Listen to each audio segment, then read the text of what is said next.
Hey everybody, and welcome back to Split Couch Games. I'm Scott, And I'm Ben. Hi. and this is Couchcast number 84. As always, we are back. Well, not as always. There's a hiatus in there, but we are back doing podcasting. Today, we're going to talk about probably. We are actually live, right? Yes. It's not showing up for me. What the hell? Well, that's why we can't have All nice right. things, Ben. Apparently. Anyway. Sorry, I didn't mean to interrupt. But... What my fantastically professional intro. Anyway, we're gonna be talking about probably the biggest story that happened last week, which is the Blizzard layoffs. Just kind of talk about that briefly, and then move on to an update to the story that we talked about 2-3 weeks ago, somewhere in there, with the whole Defy Media, Ally Bank. Yeah. And then probably talk about a little Crackdown 3 as our resident guy who plays video games that are not Gears of War. A little bit of a Crackdown 3. Maybe a little bit of... hey, Zevi, don't push on the microphone. Maybe a little mini rant about Battlefield 5. Ooh. And just a poor decision. Ooh, but, uh-oh. You know, whatever. And then I have a little League of Legends talk. Yeah, I saw that you were playing that. Yeah. Discord was like, Bear the Wick played this fucking, 13 hours ago, I think is what it said. Look, man. you relapsing? Look, we'll talk about it. Okay. Anyway, so Blizzard layoffs. Yeah, so as people probably know, Activision Blizzard laid off 800 people at the beginning of last week, I think. Yeah, right? Yeah, I think so, yeah. And, you know, obviously our condolences go out to all the people that lost their job, and, you know, a lot of people are retweeting that they lost their dream job working for their dream company and all that, and that's, you know, obviously, like, never a good thing. Yeah. And then, you know, everyone's listed out, like, all the things where it's like, oh, they, you know, I watched Boogie 2988's video on it, and, you know, he was mad that, like, you know, they said that they posted record profits, and all that. And I think the article that he put into his video said that it was record revenue, which does not equate to profits necessarily. So I do want to play like a little bit of devil's advocate, but like I don't want it to make it seem like I agree with Blizzard's decision. It's just there's always two sides to the story, and they don't necessarily want, like, it's not like Blizzard wakes up in the morning and is like, look guys, we're gonna fire so many people. Look at this. Everyone's gonna love us for this. Like this is not. It's not a decision that they take lightly by any means. At least we would hope not. So I mean, like, you know, first of all, like, Activision Blizzard is a publicly traded company that they have to provide profits and growth for their investors. Like, it's a shitty side of the thing of the world, basically, where like companies don't have a responsibility to their customers, or just to their customers, and to their employees. They have to appease these outside forces that are looking to get money back on their investment. It's shitty. That's an entirely separate conversation. Yeah. But that's just, you know. And then also, like, Boogie 2988 brought up that Blizzard doesn't have any main releases coming out this year. Like, there's no, I mean, there's going to be a WoW expansion, and there's going to be, like, updates to Hearthstone and Overwatch, but there's not going to be, like, a new StarCraft and a new mainline Diablo game and all that. Like, I mean, but how often are there? I feel like that's kind of a... I mean, the last one was in 2016, right? So, like, and I mean, when you look at it in the past... Yeah, but that would have... There was... That was... The last, like, mainline game, I guess you could say, would have been Diablo 3. And that was back in 2012. Yeah. So no. I mean, so it was Overwatch Yeah, would have Overwatch. been 2016. Yeah, Overwatch was 2016. Hearthstone was 2014. So it's about every 2 years that they do something. Because like right before Diablo 3, it was StarCraft 3. StarCraft 2. Yeah, You it's mean also in there. And their expansions. So. Yeah. It's a little odd that we're not getting anything bigger than the phone game. I will say, and it's one of those things where. But I do just want to say that like it's. I understand what you're saying, and I agree, but I also feel like there's a lot that we don't know because the higher ups within Blizzard itself have stated that the mobile game wasn't the only Diablo news coming like this year. So I think they did say that Diablo 3 is not, or Diablo like mainline game is not coming this year. 4 or whatever. Yeah. Is for sure not coming this year. Is I believe what they said. But basically like where I'm going with this is that like when you're that big of a company, 800 people not doing anything for a year or two is just kind of wasting money. So I mean, I suppose it depends on how they are, quote, not doing anything. Yeah. Because I mean, if it's a not doing anything, like they're literally not doing anything, then yeah, sure. But if it's they're not doing anything in the sense that they technically have a task that they're working towards, but the point in development that they're in is lighter than I mean, look, like I think the big thing is that we don't really know all that goes into it, right? And I'm playing devil's advocate, but speculating very hard that this is the situation. Like, I'm trying to give Blizzard the benefit of the doubt. That like just everything just kind of like lined up, and I think like there's definitely like an amount of poor planning involved. I feel like if you lay off 800 employees, a ball was dropped somewhere in the process. Like that's not, no one like hires 800 people through and like is like, you know what, you should fire these guys and like have it on. But yeah, anyway, and last thing I want to mention, I believe, and I mean like we're not going to get any details, but I believe that all or most of the 800 employees got like pretty good severance packages. Like it wasn't just like they got fired. Like it was like here's a good amount. Yeah. I don't know. I mean, as far as Twitter's concerned, like the only thing that I saw in that regard was one person said that because they weren't there for very long, they didn't get as good of a deal as the others. Gotcha. So yeah, that's the only information on that I have. Yeah. So I mean, yeah, it's like I said at the beginning, super shitty situation. Like I'm not trying. Like I want to make it very clear that I'm not trying to make light of it and be like, oh, well, I mean, this is just fine, because it's obviously not. Like it's a huge amount of layoffs that are very unfortunate. But yeah. Anyway, so our thoughts, go out to them, and if there's anything more I could do, I offer them a job here at Split Couch Games.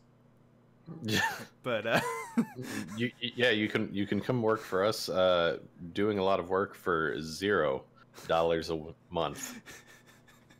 Yeah, we pay monthly, so. Oh, okay.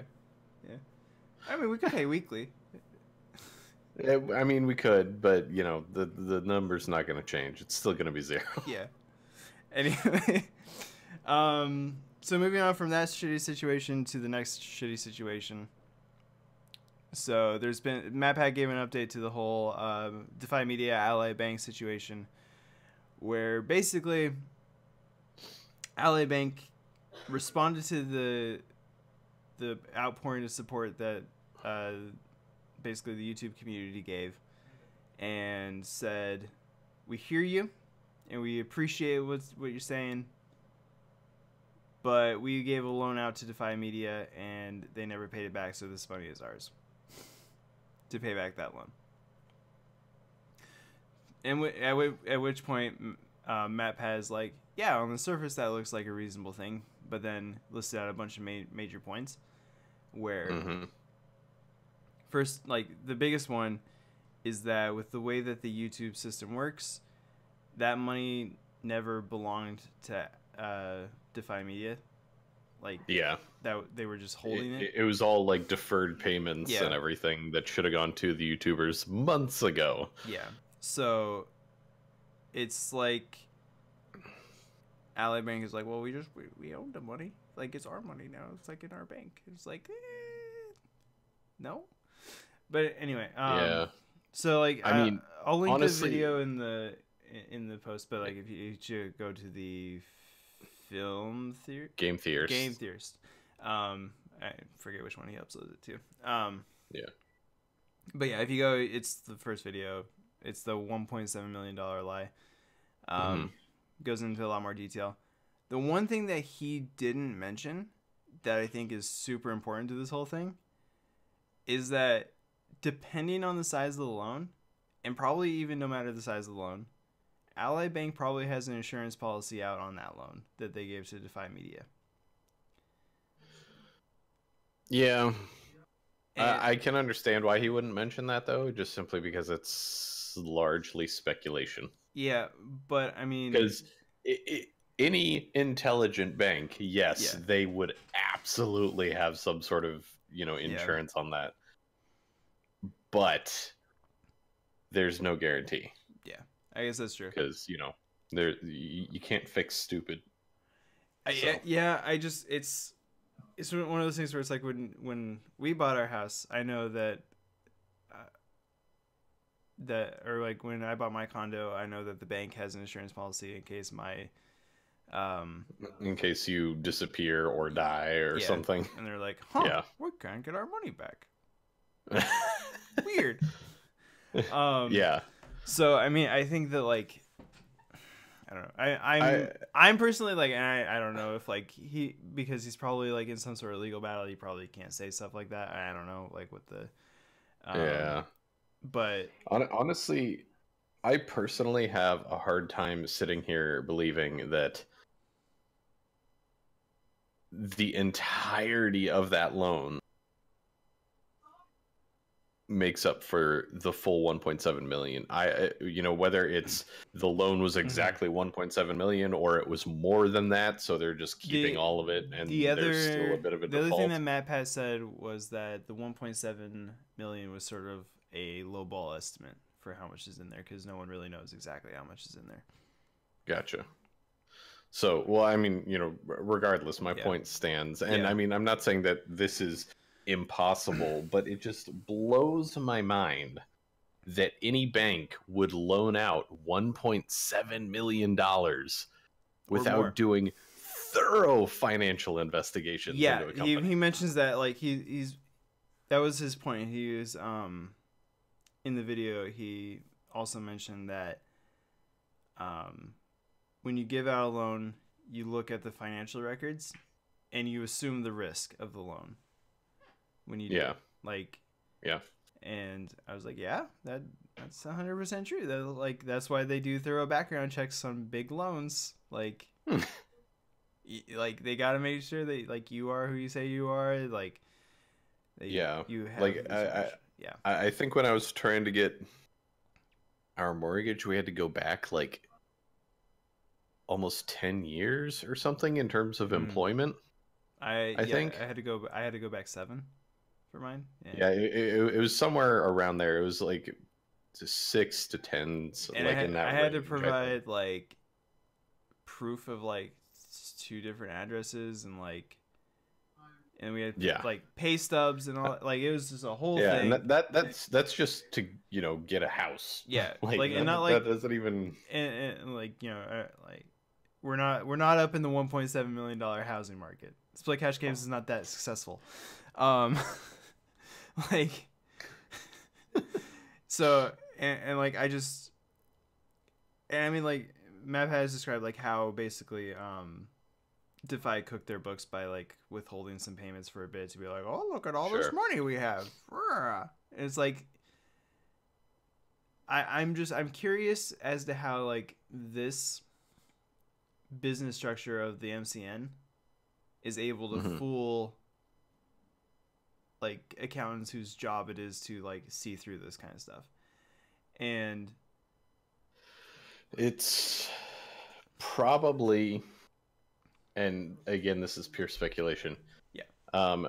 Completely symptomatic of the fact that YouTube in and of itself, like both the platform and its payout methods and MCNs and all this kind of crap, is a very fledgling type of situation. Like most people aren't familiar with it.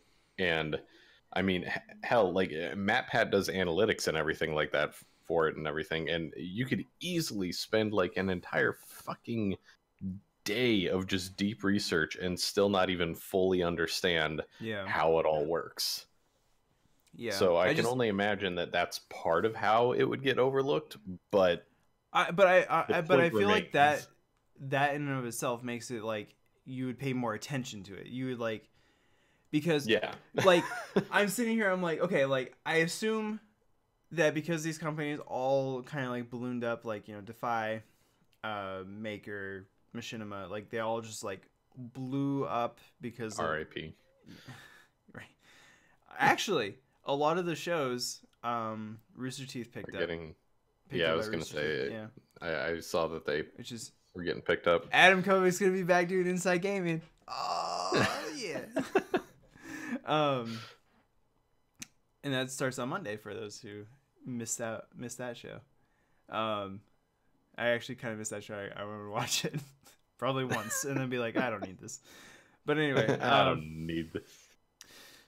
But it's gonna be kind of cool. Anyway, so, but like these companies ballooned up because like the profits are outstanding. Like I just imagine like if I'm like this accountant who's like looking at these numbers that are so impressive for this new industry, I'd be like, what's going on here? Like I'd be so skeptical of like any number that I saw. I'd be like, what does this mean? Like, is this like a super untapped market? Like, and if so, why? But I mean, you kind of have to look at it from the accountant's point of view. Like an accountant or an assessor or whomever, they would normally like be looking at a company's books, and they would see money come in and money go out, and the money going out would be to, you know, employees, supplies, bills, that kind of thing, right? Yeah. So normal stuff. But places like DeFi have all of the money come in, and then they keep it for a little extra long, so it looks like profit rather than, you know, not actually their money, and then they pay it out. And with YouTube being the way that it is, like your earnings, if you are a successful channel, are always going to be greater, you know, like a month in the future than what they were a month in the past. Yeah, that's true. So to an accountant, like let's say, you know, it's like they see $100 come in.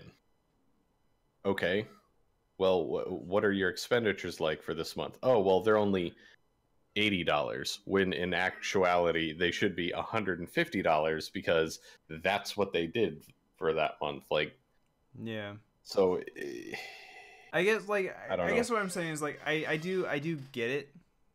I gotta stop making my chair squeak. Like I do get it, but at the same time I'm like, just kind of bad at your job at that point. I don't know. It's something that I could easily see getting overlooked just simply because of how backwards it is. Yeah. And that's kind of like ever since, you know, we started kind of getting into this and looking at monetization and all that kind of stuff with YouTube. It was something that I had kind of noticed, and it threw up every red flag in my brain. Yeah. That the way the monetization system worked when you were partnered with an MCN was all of your money went to them, and then they took a cut and sent the rest of it to you. Yeah. So you basically had to sit there and blindly trust that company to be doing right with your money until you got it. Yeah. And like, you and I both know that even on the best of days, the internal tracking tools for how much money you're supposed to make on YouTube aren't accurate. Yeah. Like, I think I saw even just today, I think it was Boogie2988 that said his, or no, it was someone else. It was Review Tech USA tweeted out that his monetization like menu or whatever tab on the internal tools for YouTube hadn't updated for almost a month.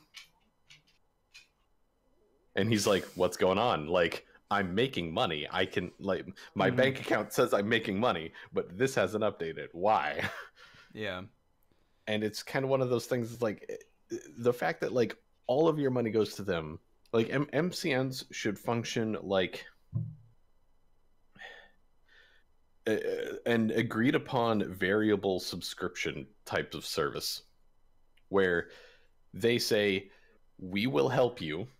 We will offer you a service for either X flat rate, and then maybe they have different tiers, like, oh, if you have 1,000 subs or more, then, you know, it's only $5 a month. But if you get to 10,000 subs, then it's like $15 a month, or, you know, whatever. They should either have something like that, or like a contractual agreement of, we are allowed to track how much you make, and at the end of the month you are due X percent, or we are due X percentage of that. I mean, okay. I feel like the actual answer to this is that YouTube should pay out, like, basically, like, it should be like a sports contract where like, a player has an agent if they so choose, which they do. And then, like, YouTube pays both of them and not just one person. Yeah, it's like, hey, yeah, look, well, you know, I mean, this, that would so be you the smart thing. you have this contract, kind of like how teams pay out the money. I don't know exactly how teams pay out. I assume that there's probably like a little contract, like in the contract, it's like, hey, pay out 90% of this to this bank account, and pay out the 10% to this bank account, which the 10% is the agent, and then everyone gets their money. No problem. Yeah, right. Should be like that. That would be the easy way. And then, you know, but I mean, it's, I don't know. There's so honestly, much wrong with it, and there's so much that YouTube doesn't care. Like, I think that, like, that's the biggest thing, is like, YouTube's like, do we care? Yeah, YouTube doesn't give a shit. Yeah. YouTube's gonna make money as long as it can make money with as little effort as possible. Yeah, like, that is plainly obvious at this point. Yeah, but hey, Ben, they're changing the creator studio. Oh, is it like finally coming out of beta that it's been in for a year and a half? Yeah, at some point. Look, man, I don't know. It's, yeah. There's a lot of core policy that needs to be adjusted at YouTube, and I don't see that happening anytime soon. Yeah. And part of it's because YouTube really is the only option. Like, other video hosting sites either don't offer monetization, or if they do, they aren't nearly as popular, so your chances of any modicum amount of success is slim to none. So yeah, I mean, I think like the only other ones are Dailymotion and Vimeo, and Vimeo is used more as like a portfolio kind of thing, or like if you're like releasing a serious short film and you don't want ads all over it, you go there. Yeah. Yeah, and then I mean, like, Twitch is trying, kind of. Like, you can technically upload videos to it. Right. I forgot that they started doing VODs. But, like, no one No one goes to Twitch for that. Yeah. I don't think. Let me know if you go to Twitch for a VOD kind of thing. But I think that's kind of the problem is like you have the people that could make a good competitor like Twitch are just like, let's just kind of shoehorn it in onto our existing platform instead of like going and like sitting down, brainstorming, thinking about everything, and essentially creating a new like baby company or something, or even just an offshoot and have it be something that is linked to on your core site. You know, have it be named, you know, Twitch on Demand or whatever, and it has a separate URL, like everything, and maybe the accounts are still cross-compatible, but it's a separate place. That's what needs to happen. Yeah, I think the biggest problem though is that like, no matter who you like, no matter who does it, runs into the problem of how do you convince people to leave YouTube, right? And like, and you know, off the top of my head, it's bring in these big creators like to be like. I was gonna say convincing people, as in the consumer or the creators. Both, right? Like, okay, because you have to convince creators to come over, and then convince the consumers to come over. The easiest path is to get big creators to come over, and but like, one, you're gonna have to pay them a bunch of money, and then you're gonna have to pay them for exclusivity, right? Where like it's like you can't post to YouTube, and then you have to protect yourself from re-uploads to YouTube, which is a whole thing, right? Like, it's just, it's there's so much that goes into it that makes it so impossible. Because I mean, and like the other way is like you have to start a grassroots thing, which is so slow. Because I definitely see where you're coming from. I think you do have valid points, but I feel like it's less of a daunting task than what you are making it out to be, and here's why. You and I both, as well as the rest of the world, were probably laughing when Microsoft purchased Mixer and started doing everything with that. And it's very quickly becoming one of the topper tier streaming platforms. And the way they're doing that is essentially offering everything that the other people don't. Yeah. There are a couple people that I very loosely follow on Mixer that used to be on Twitch, and they switched over to Mixer for a handful of different reasons. And I don't know like the extreme details, but one individual was saying that one of the main reasons she was more than happy to switch over was because Microsoft's like banning system in Mixer is substantially better than that than the one on Twitch, because you can have someone that's being, you know, super harassy and spammy and everything, and they will get banned for maybe like a week on Twitch. And on Mixer it'll be like, okay, you know, maybe like a week, and then if you do it again it's like a month, and then like the third time it's like, well, okay, you're done, like you're off the platform entirely. Nice. Okay. And again, like those aren't like exact details, but it's just the idea, an example.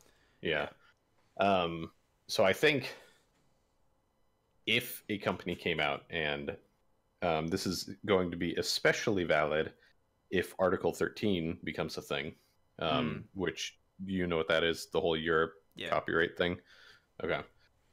So if that becomes a thing, and a video platform comes out and they say, hey, you can make videos and they are going to be Article 13 friendly because we will take on that ownership.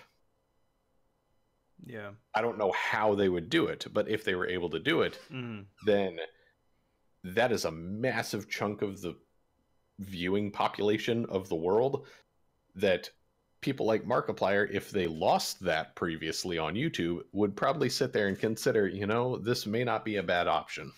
Yeah. Yeah, I mean, there's. I don't want to make it. There are ways, yeah, but they aren't easy. Yeah, I think like. I mean, me more than anyone else. I'm like, I never want to shut anything down. Like, I don't want to say like anything's impossible. Mm-hmm. I think that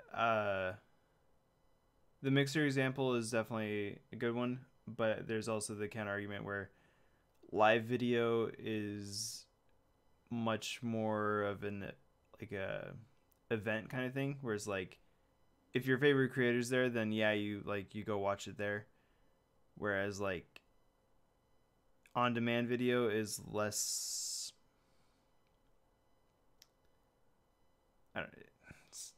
I'm not really sure where I'm going with the point, but like here's the way I think, as a consumer at least, you could get me to switch off of YouTube onto something else. Yeah. You make a better app. Like some of the features that come with YouTube Premium are features that should just be there. Like the fact that I can't lock my phone and listen to the video unless I have YouTube Premium is stupid. And the fact that, I can't like queue up a video so that when I go offline, I can finish watching it or something is kind of stupid. I understand that one a little bit because technically at that point, like you're downloading the video and you don't want someone downloading all these videos only to re-upload them on a pirate channel or anything like that. But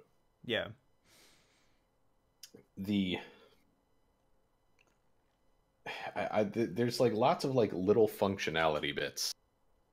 The one that gets me that and like this isn't even like YouTube Premium, it's just the app. It's so like, at least on the Apple TV app, you can't get to a channel. Like you can't. Like it's I'm sure there's a way, and if anyone watching this has an Apple TV and can tell me, like, go to the YouTube app and like actually find a channel, because there's, from what I can tell, you can type in, like, let's say I wanted to watch like the latest Achievement Hunter video. I would go in, type Achievement Hunter, and then it's like shows me a bunch of Achievement Hunter videos, but not the channel. Not the channel, and like there's no filter. Like it's mind-boggling. Like I think that is the same for the Xbox app as well. But I can't recall. I can believe it. But yeah, so like there's a lot of like little functionality tidbits that I feel like if someone were to come out and be like, hey, if you watch videos on our platform, you can listen to them for free when your phone is locked. And our, insert platform here app is better in these ways. And your subscription box actually works. It doesn't like only, it doesn't sometimes give you notifications unless you click another button. Yeah. Because logic. And honestly, the whole homepage versus subscriptions page on YouTube, like that thing is something that I have never taken advantage of because it's never fully switched over in my brain. Yeah. Because I'm sure you remember, like, years and years ago, your homepage used to be like the top half of it was your subscriptions. And then at some point they were like, no. We're going to split those so that your subscriptions are buried behind a couple clicks. And now we have all this random shit. So I'm pretty lucky in that I'm not subscribed to a whole bunch of YouTube channels. So most of my subscriptions show up in the recommended feed. Yeah, like, I mean, same here. At least the ones that I care about. Yeah. So it's so... And like I sit there and I look at the recommended videos, and I absolutely 100% see like how these like clickbaity titles get clicked on, and like and all that. And you know what's really gotten me recently and really pissing me off that it gets me, because I see exactly how it works, is the Facebook videos. Like recently, like I've actually started opening up the Facebook app like 2 months ago, just like just to like making big strides. Yeah, I don't know, like I open it up maybe like twice a day. But like what it's done is it's like it sets a notification down on the video tab, and it's like, and I'm like, I have to clear the notification, damn it, so I have to open it. So I open it, and it's like, here's this video that we know you like because we know all the info, like we know you better than you know yourself. And I'm like, you're right, I do want to watch this video. So I watched the video, and it's like a short like 2-minute video, and I'm like, that was a really funny video. So I scroll to the next video, I'm like, this one's 2 minutes too. Okay, I'll just watch it. And then like you watch like 4 2-minute videos, and you're like, and then it's like hits you with like a 5-minute video, and you're like, all right, I'll watch the 5-minute video. And then like two videos later, it goes back to the 2-minute video because it doesn't want to like overwhelm you. Then it hits you with one that has an ad on it, and I'm like, that's annoying, but I'll be okay. I'm okay with it. And like the whole time I'm sitting there, I'm like, I know this is happening, but these videos are really good. See, I typically don't get sucked into that a whole lot. I do every now and then, but it's usually with like short little 30-second things that are stolen from Tumblr or some shit. I mean, that's part of why I don't like the Facebook video thing, is because like there's no way to prevent stolen content.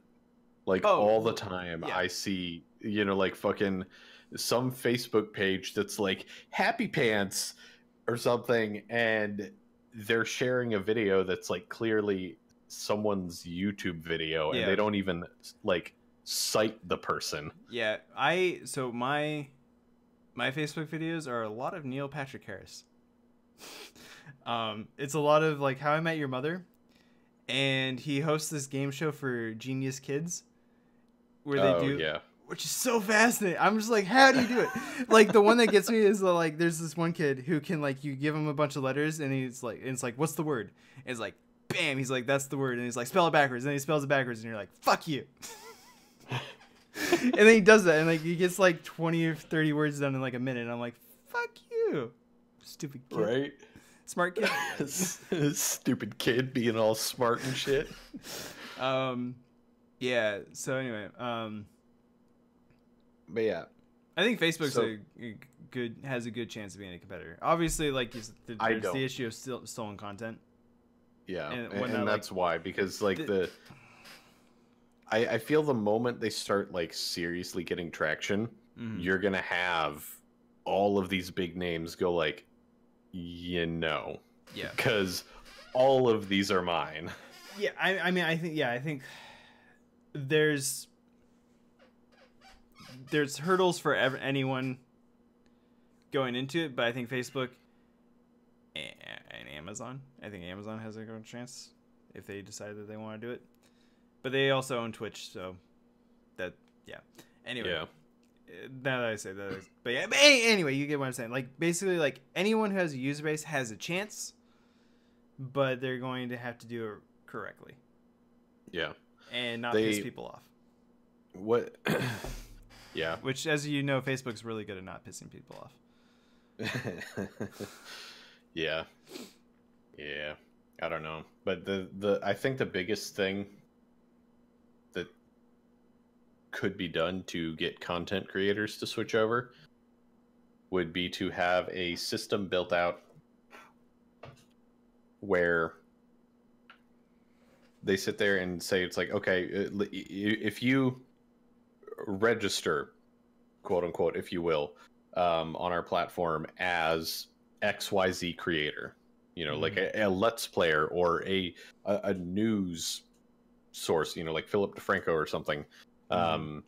Or, you know, it maybe have like a little bit of like a dual license thing where it's like, you know, you cover video game news and Let's Plays or something, and then they can put you on like a probationary like 90-day period or whatever, where every video that you upload, you know, it would have to be manually vetted for stolen content and that kind of thing to essentially make sure it falls under fair use. And then if you essentially get through that period without any issue, then like you have essentially like on your channel like a badge that essentially says your videos can only be manually claimed. So like you don't have any of this like ridiculous bullshit of like, oh well, fucking Joe Schmo over there in Tibet said that audio clip owned by Marvel Studios is his, so that video is not monetized. I think that system would probably have to be reworked a little bit. Sure, I mean, like that's just me, like, because the biggest thing I see with that is that I don't think that a company can sign up. Like, I don't think it's worth it to them to sign off on something and say that it's fair use. I think like something where it's like, if for 90 days you don't get a legitimate claim, then it's like, okay, this guy probably knows what's happening, so we're gonna give them the benefit of the doubt somewhere. Yeah.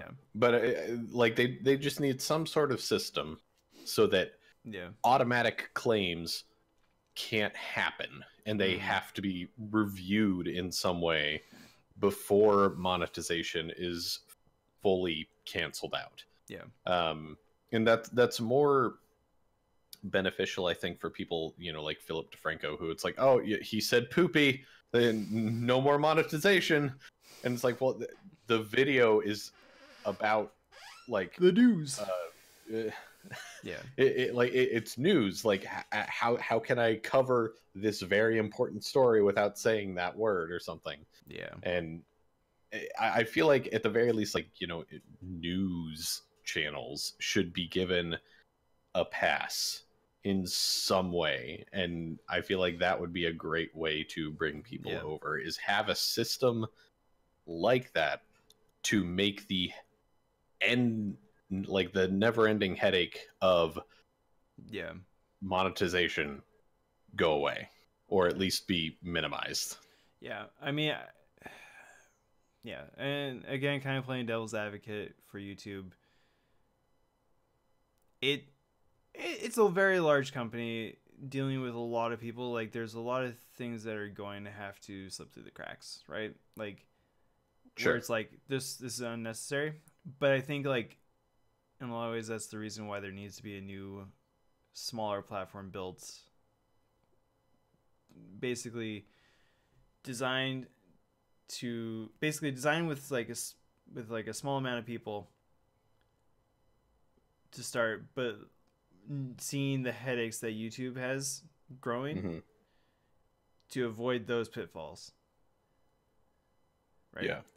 And well, I think YouTube's biggest pitfalls is just simply that it doesn't want to do anything that even remotely takes responsibility.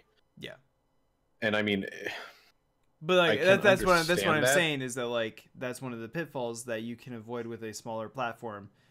Find a way that works to automate that process before it gets to the size of YouTube, where for a long time, before the apocalypse, basically, YouTube didn't care so much, and then they were like, oh, so we have to start caring, and then they start doing things wrong, like massively wrong for a lot of creators. Like, I mean, like, to be fair, like, we only hear about the horror stories of it. We don't hear anyone being like, oh yeah, Adpocalypse didn't affect me. Like, no one's talking about that, right? Like, all these, like, I would say that a lot of these changes, most YouTubers don't notice. I wouldn't be surprised. That's a kind of a bold statement, but, like, I feel like this is a situation where a vocal minority of large YouTubers, don't get me wrong, like they notice, but I think like a majority don't necessarily notice, I would say. It's just unfortunate because I mean I'm almost positive that like someone like Jake Paul and Logan Paul, outside of their own issues, didn't really notice like the major overwhelming changes. I don't know. I don't know. It's a weird thing, and I don't have any numbers to back this up, so I don't want to get too into it. But I get the feeling that like YouTube has like puts a Band-Aid fix on that fixes it for as many people as possible, and then deals with the fallout of the minority. Is just kind of how I feel. Yeah, I don't know. I mean, it's all sorts of anyway, backwards. we're gonna keep going around in a circle. So let's move on. We are. Okay. Give me, because we're coming up on 50 minutes here, and I'm hungry, and I gotta call my dad for his birthday. Ooh, happy birthday, Scott's dad. Thank you. He says thank you. Let's give me 3 minutes of Crackdown 3. 3 minutes, Crackdown 3. All right. TLDR, and a little bit of background. Played the first one, loved it. Played the second one a little bit, didn't really love it. Played the third one, love it a lot. I feel like it's a little more reminiscent of the first one than the second one, but again, to be completely transparent, I only played like maybe 3 to 5 hours of the second one. Mm-hmm. And it just felt like it was missing something for me, and there were a whole ton of other games that were, in my opinion, better out. So it kind of came at a bad time, and then I never picked it up again. So my opinions on the second one are largely irrelevant. And the first one was obviously, like back in Halo 3 days. That's how old. Yeah, it was 2006, I think, because it gave you the beta for Halo 3. Yeah. I guess it would have been early 2007. Yeah. But yeah, 2007. Yeah. So I have fond memories of the first one, and I am really enjoying the third one. It's Crackdown. I mean, jumping around, explosions, punching people, throwing cars and boulders. It's normal Crackdown. Yeah, what I gathered is, and not to like cut off your 3 minutes, what I've gathered is that if you've enjoyed Crackdown in the past, you probably will like this one. If you have not, you're not gonna like this. Like it's it's not trying to be anything that's not right. Exactly, which is kind of refreshing. And so the I didn't actually look it up myself to verify that it wasn't like a photoshopped image or something, but I saw on Twitter an image of the Metacritic score for Crackdown 3, and it was only at 60, and I feel like that is a disservice. I feel like I feel like it probably got rated by people that don't actually enjoy the kind of like ridiculous slapsticky kind of nonsense that comes with the franchise. Okay, that's gonna maybe next week we talk about rating systems and why they suck. Oh yeah, they're terrible. I hate them because it doesn't mean anything. It's just like. Well, no. Okay, look. That's gonna start a whole. I was just gonna say most review outlets say that like the range from like 5 to 7 is a fair game. So like it's good but not great, which is how I feel about Crackdown 3. It's good but not great. But like because of the rest of the world and how percentages and everything work, like we see 60. Like our brains are conditioned, oh well, let's think of it in terms of like a grading scale at school. 60 is a D. That means it's almost failing. Yeah. So anyway, well, maybe next week we'll talk about rating systems, because I got like, there's nothing worse than when like someone gives me like a Rotten Tomato score of like, it's like, this got a Rotten Tomato score of like 95%. I'm like, that doesn't mean anything. That means that 95% give really, it a passing grade. It really doesn't, because the Angry Birds movie has like a Rotten Tomatoes score of like 28 or something. It's like really low, but it is one of the best animated films I've seen.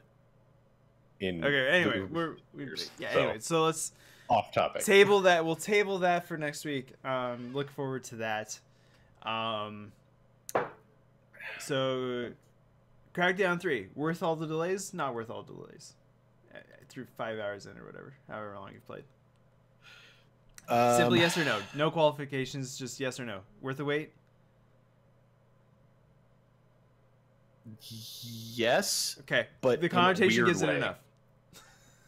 in a weird way. And the only clarification I'm going to say is that I feel like it came at a good time for me personally.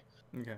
Because I'm likely not going to be buying Anthem on launch, unless something changes in the next week.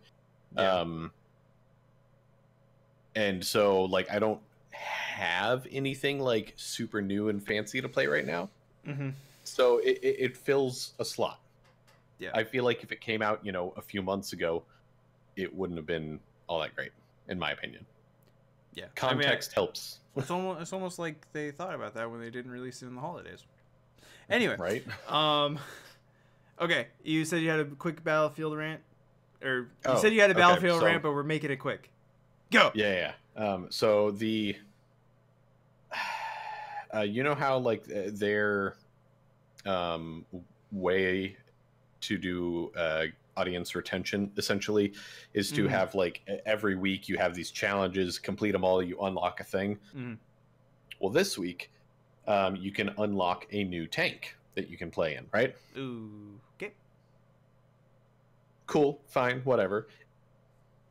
Almost every single challenge on the way to get to the tank requires you to be in a tank. Okay. But they didn't do anything to like make tanks more readily available in the game.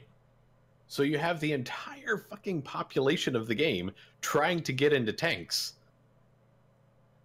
And so like I only played one game and never got in a tank. Actually, that's a lie. I got in the gunner seat of a tank for all of about 30 seconds before I was sniped, which is normal fare for the gunner seat. It's a useless addition to the franchise, if you ask me. I mean, realistically, like, you're in a war scenario, and exposed gunner seat will always be a bad idea. Does it say whether or not like gunner seat kills will count towards whatever? Or they do count. Okay. But the problem is you cannot stay alive long enough, because literally anyone can kill you at that point. It's not even like, oh, well, you have to be super accurate because there's like armor plating and you have to get it through the little slot. Oh, like, I know. I've sniped a few people out of turrets. Feels good though. Yeah. Oh, it does. It doesn't feel good for the person in there. Exactly.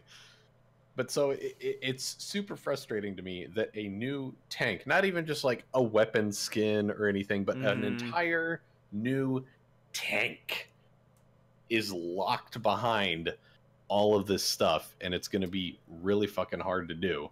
Because so here's my fix for it. We all understand your frustration. Like there's like that's obviously super frustrating. Yeah. So knowing that system, they have like they basically have like three paths to get like that you can like do. I feel like it should be there's one for being in the tank and then one for like destroying tanks. And I think there is, but there's like a couple choke points along the path where like you have to be in a tank. That should not be the case. Yes, I agree.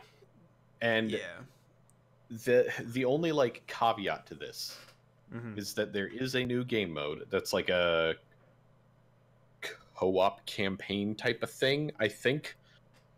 I haven't played it at all. I don't know anything about it. I have no idea right now if playing in that would contribute towards this. And if it does, then maybe there are a lot of tank opportunities in there. Okay. Who knows? That sounds like something we could potentially stream this weekend if you were free and available. Yeah, maybe. Try that out. Report Maybe. back. Do some research for this news podcast. Yeah. Anyway, so as I don't know if I said this on stream or this was before stream, but I started playing League of Legends again. Mm-hmm. Here's how that went.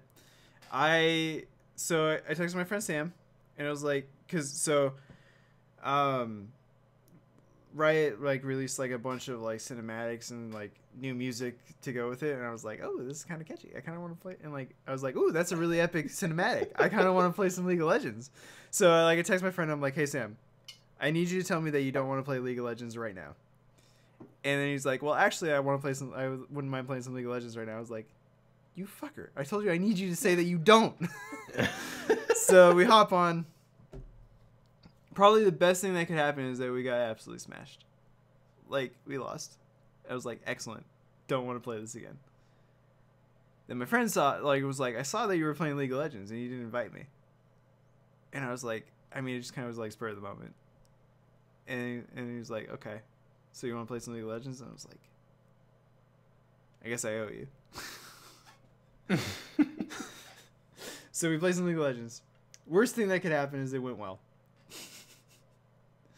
And it was like, that was kind of fun. Now you're like, I want to play more. And then you lost 5 games in a row. And then my other friend was like, I saw you playing League of Legends. You didn't invite me. Oh, no. And I'm like, everyone stop. I just wanted to play like one game. And then that went really well.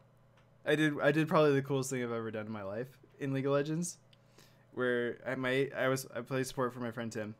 And Tim was ADC, and he was like 100 at like 100 health, where like any attack kills him basically. Mm-hmm. He's under tower.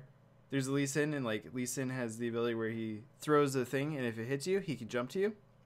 So he hit Tim. I'm playing Thresh, which has the hook similar to like a Roadhog or whatever, just to give you the idea. Yeah. I see that he gets hit or that he's going to get hit by the Q. So as he's doing it, I charge up because it takes like half a second to like actually throw the hook. Charge it up as it's hitting him. Lee Sin comes flying in. I hook him out of midair and pull him to me under tower and get the kill for Tim and save his life. And I'm like, I'm a fucking god. Anyway, so pro level play, never gonna happen again. Yeah, no, absolutely never gonna happen again. But anyway, so I've been enjoying some League of Legends, but I'm going to like keep it under control and only play when I feel like playing. As that way you don't get on the hate train again. Oh, I'm gonna be on the hate train. There's look, you either really love League or you really hate League. There's no in between.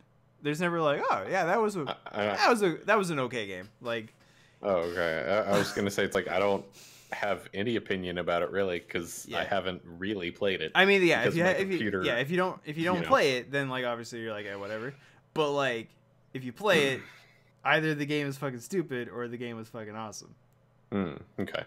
Like, there's no middle ground. It's not like you play a Battlefield game and it's like, oh, that was close. You don't get that. You if you lose, so just because of, like, it's either stomp or get stomped. Yeah, even if it is a close game, it feels really bad because like the last fight, like because if it's a close game, it comes down to the last team fight, and generally speaking, you lose and and they still have like 3 or 4 people up, and then they just run into your base and destroy your Nexus, and you're just sitting there like. Feels bad. But anyway, yeah. So anyway, I will leave it there. This has been the Couchcast. Not quite as long as the other one, but still the second longest Couchcast we've ever had, I believe. Something like that, yeah. So, yeah. Stay tuned. Stay tuned for all the people who are not here. I'm the only one watching on the left side of my on my laptop here. So because Ben can't I find it. mean, yeah, I was gonna say at least you were able to get it to show up because it's still not there for me. Fantastic. Thank you, YouTube. I think that's also I think part of the reason why like no one's watching the rebroadcast is like it's just not informing people that it's up. Is the other thing. Yeah, probably not. So I don't know. We'll have to figure that out. Anyway, thank you for watching. If you're watching the rebroadcast, or if you happen to tune in and I just missed that someone else ended up watching, we will see you guys. I'm also going to do my best to actually get this released tomorrow instead of like on Thursday, because I'm bad at my job. Anyway, we'll see you guys next time on Split Couch Games. Bye. Hit the outro. Hey, there we go.